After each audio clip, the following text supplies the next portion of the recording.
The following is a Hoop Ball presentation.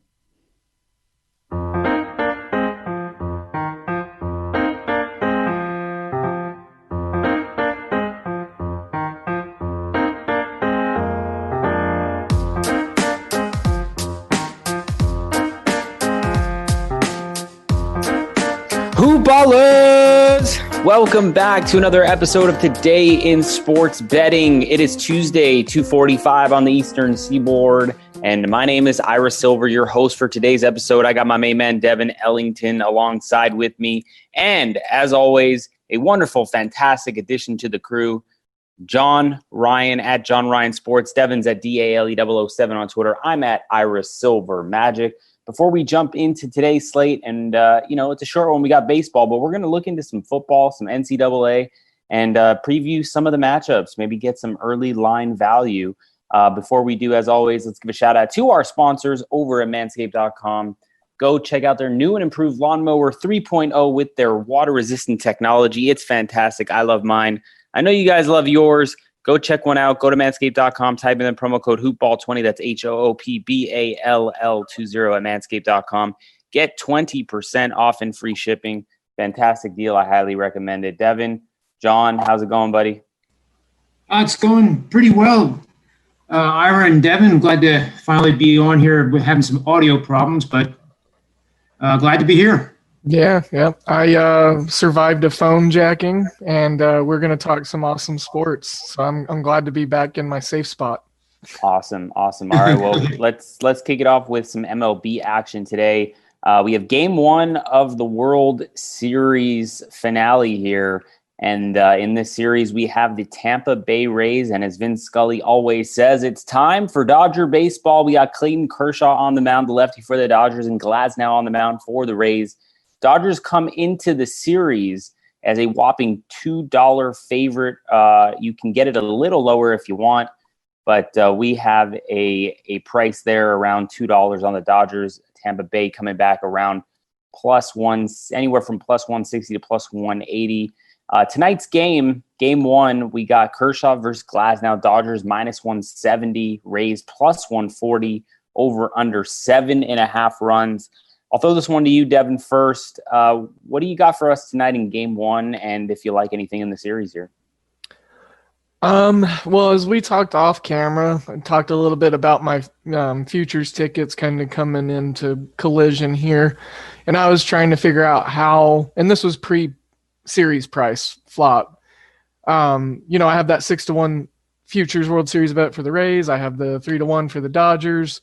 I'm not taking that minus 200, minus 180 series price with the Dodgers, so I think I'm probably just going to make a Tampa Bay sandwich out of this and, take them with the plus money on this series because that's where the most value is at, in my opinion.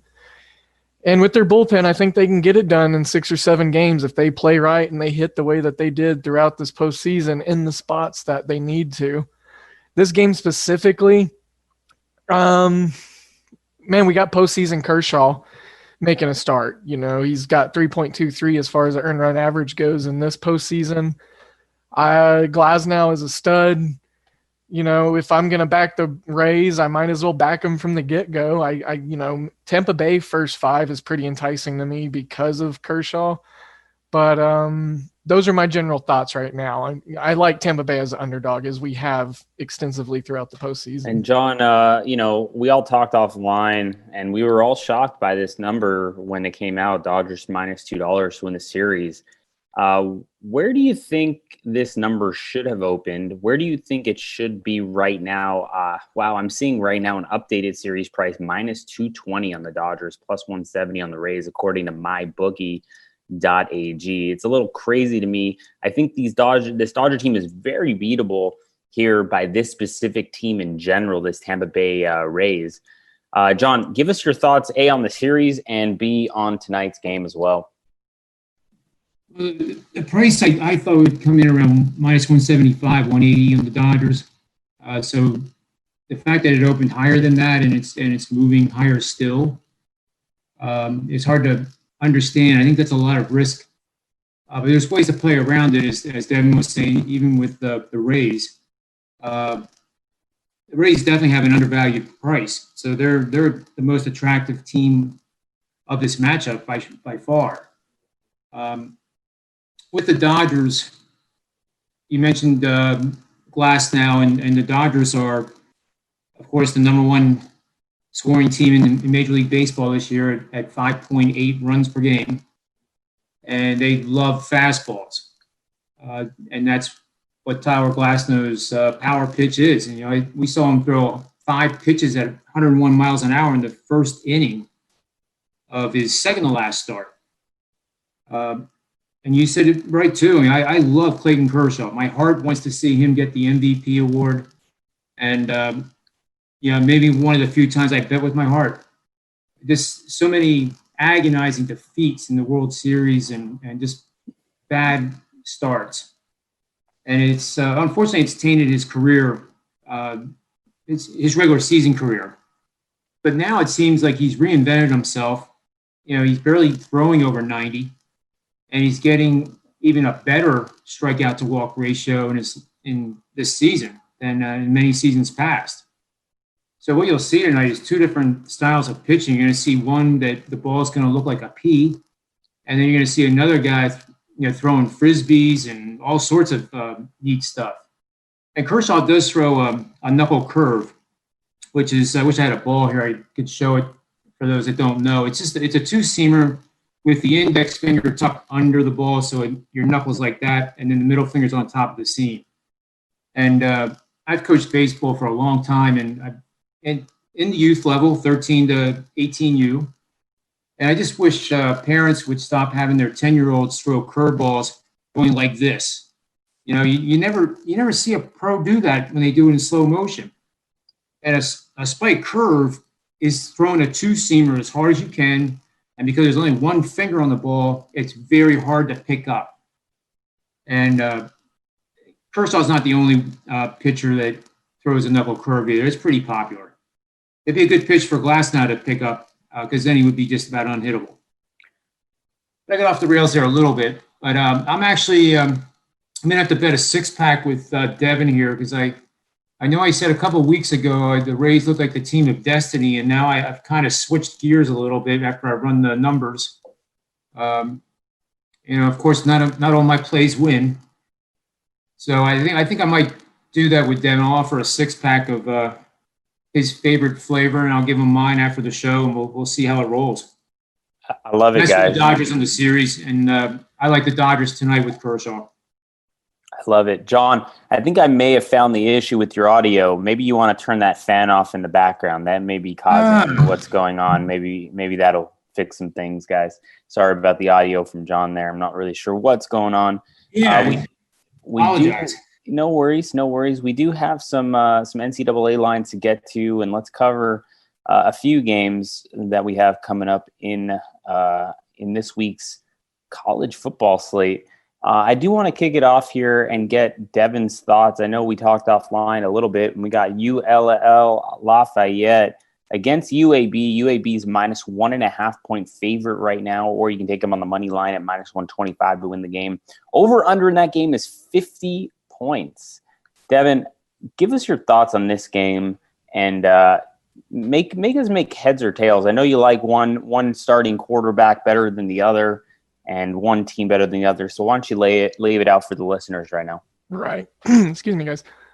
So with the 2 quarterbacks in this matchup, you got Levi Lewis for the Ragin' Cajuns, and you've got Bryson Lucero, who's making his 4th start after the Blazers lost Tyler Johnston III to a shoulder injury earlier in the year. But, their offense has been seamless with him under the helm.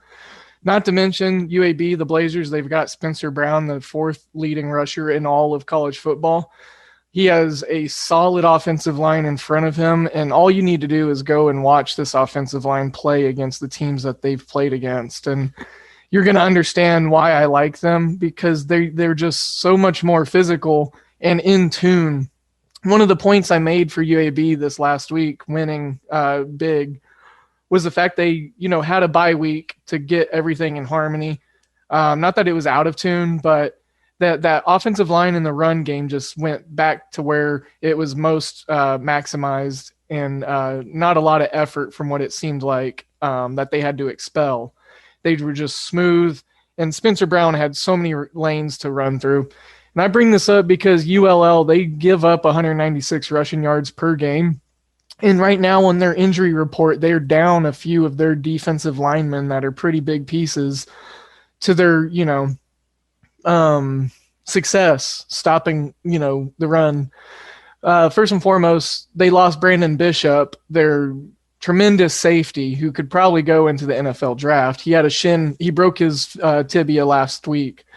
So they're not going to have him. You've got Farad Gardner, which is one of their main linebackers. He's got an undisclosed injury. He's been out for a couple games. He's probably not going to play this one, but, follow the beat reporters on Twitter for most accurate stuff.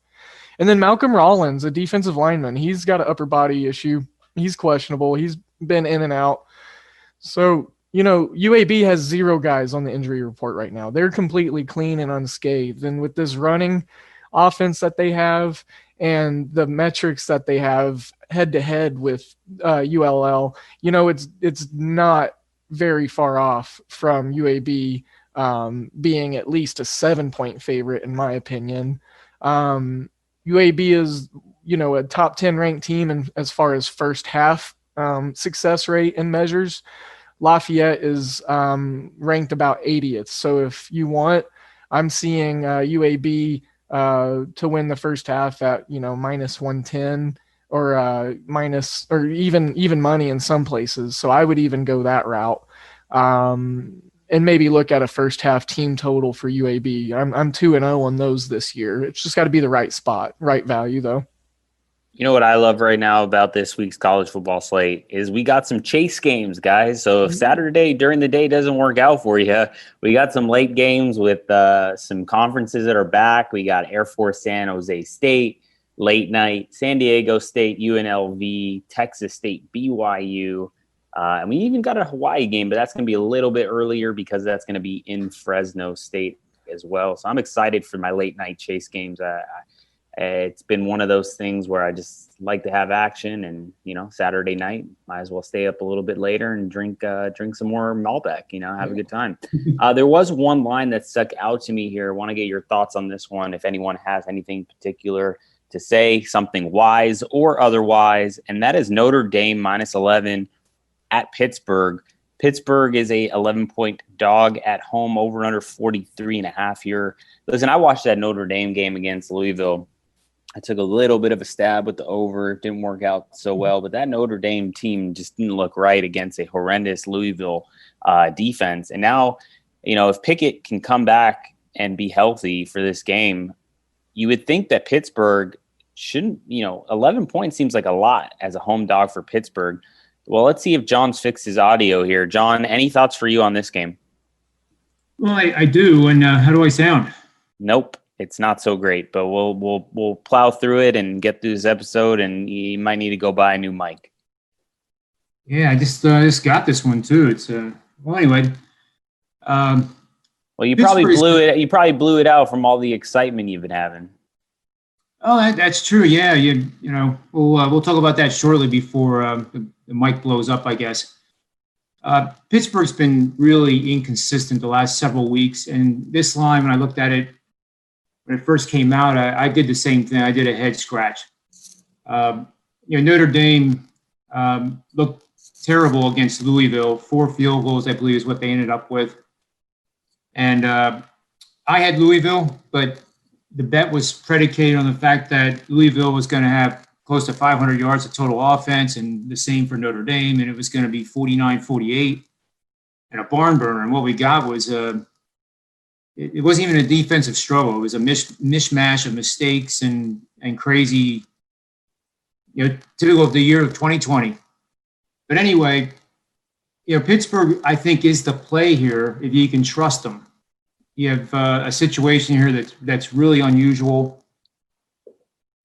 Pittsburgh's lost 3 in a row. So why isn't Notre Dame favored by 14? For that simple reason. They've lost 3 in a row to the spread. All 3 of these recent games have gone over. And when I see those, that reflects more on a defense struggling than the offense putting up 50 and running on all cylinders. So it's a hard call, but I do think Pittsburgh is the right play here. If they only had fans in the stands, it would make a hell of a lot of difference because this is Notre Dame's first road game. Even though it's Pittsburgh, it's still a big stadium, and I believe they're playing this at Heinz Field, which is where the Steelers play. So it can get pretty raucous there.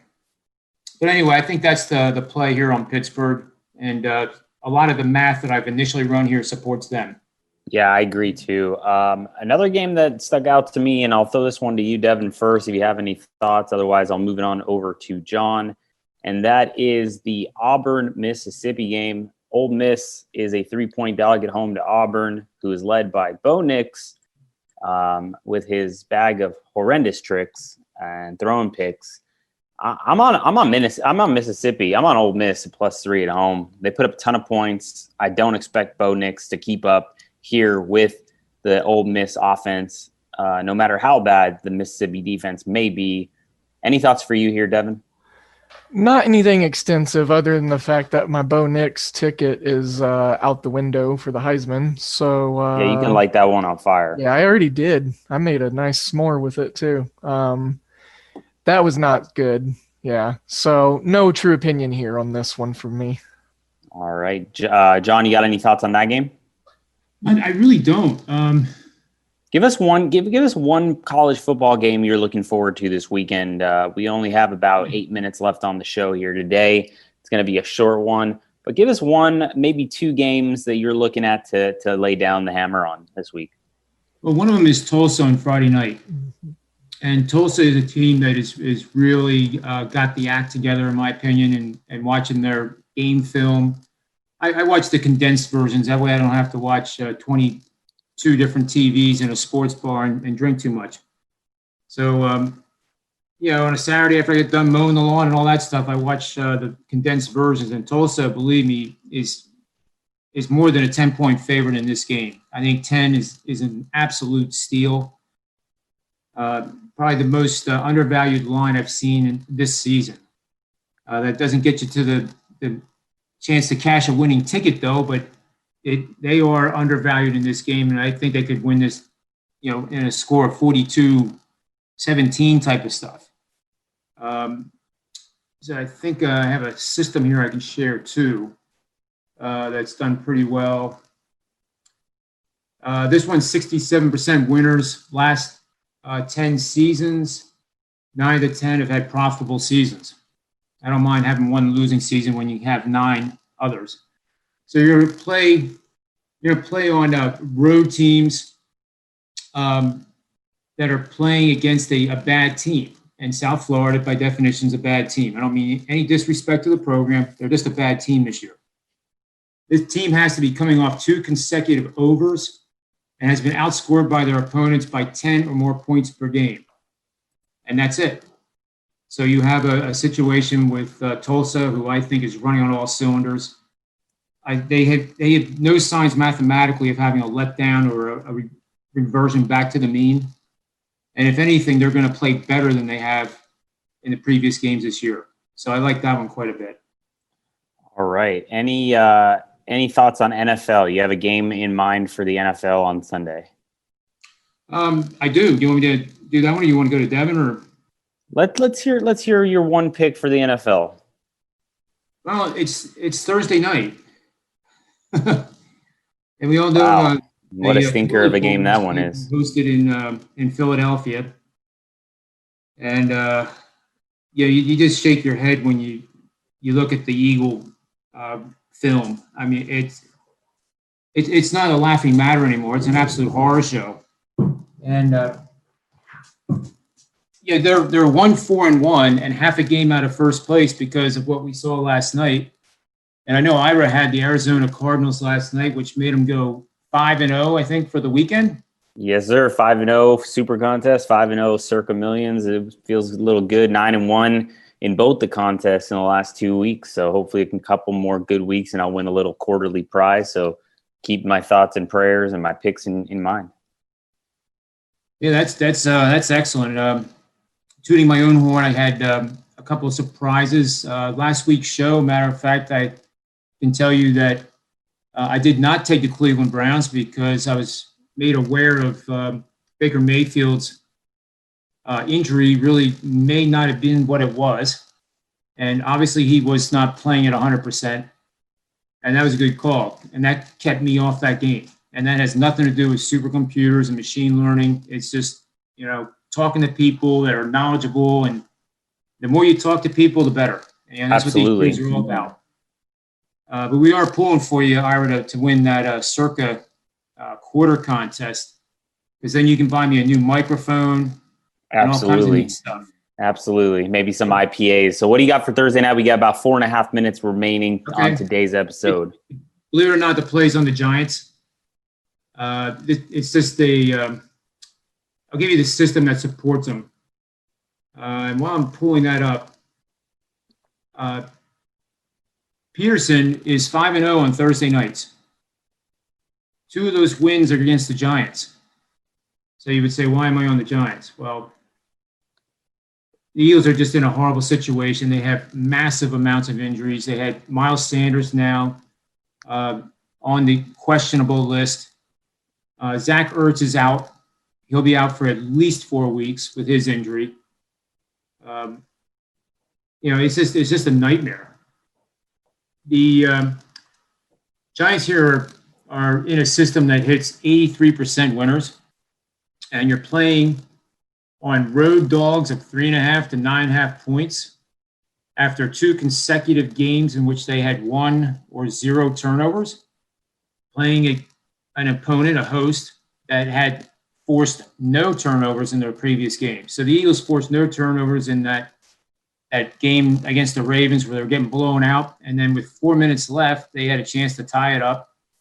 And I tuned in. It's the beauty of the internet. You can tune into radio now in Philly. And from anybody who hasn't heard a Monday morning sports show out of Philly, especially when the Eagles lose, you got to do yourself a favor and listen to it, because it's insanity. They either want to crown them Super Bowl champs, or they want to throw them all in the Schuylkill River, and it becomes entertaining. So with they're just ravished by injuries. I don't see anything changing. The Giants are 1-5, 1 game out of first place, and this win could launch them into first place. I like the Giants myself as well Thursday night. I'll throw out one pick and then we'll go to Devin. We got 3 minutes left here. I'm kind of looking at the San Francisco 49ers as a road underdog plus 2.5 here. Current line. Patriots don't look right. Cam doesn't look right. 49ers are starting to get really healthy, even with Raheem Mostert probably not going to play this week as well. But I'm looking at that game specifically. Devin, throw us maybe 1 or 2 games here before we have to get out of here. So I'm just going to, keep it short and simple. I like the Raiders against Tampa Bay and not on the spread. I think they actually are going to win this game. John Gruden in primetime. I mean, I don't have a system. I don't have numbers in front of me. I don't really have data, but I've watched a lot of John Gruden in primetime, and the guy is savvy. And the Monday night game against the Saints, him being the coach in primetime, that was a determining factor for me. Tampa Bay coming off against a good win against Green Bay. So I think this is a good spot for the Raiders. Last time they were at this new stadium during primetime, it went well.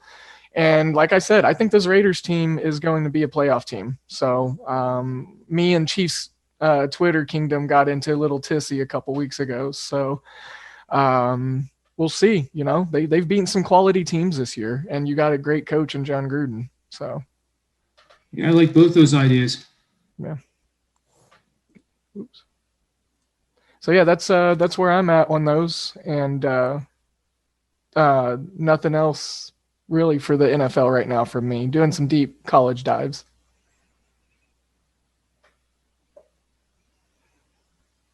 Yeah, the only thing I'd add here is that you have overreactions on these betting lines of those 2 games, the Tampa Bay game and the 49ers game, and it's in favor of the teams that you guys like, and I like that. I think it's a complete.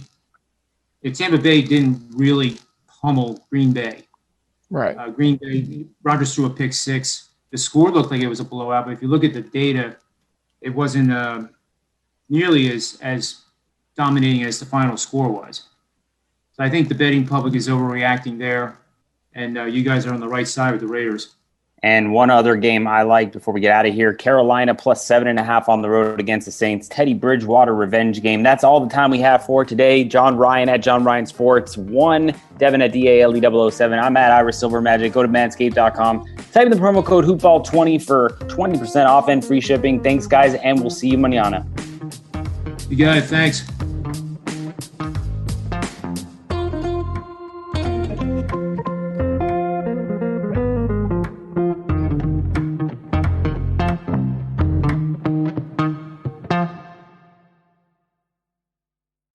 This has been a Hoop Ball presentation.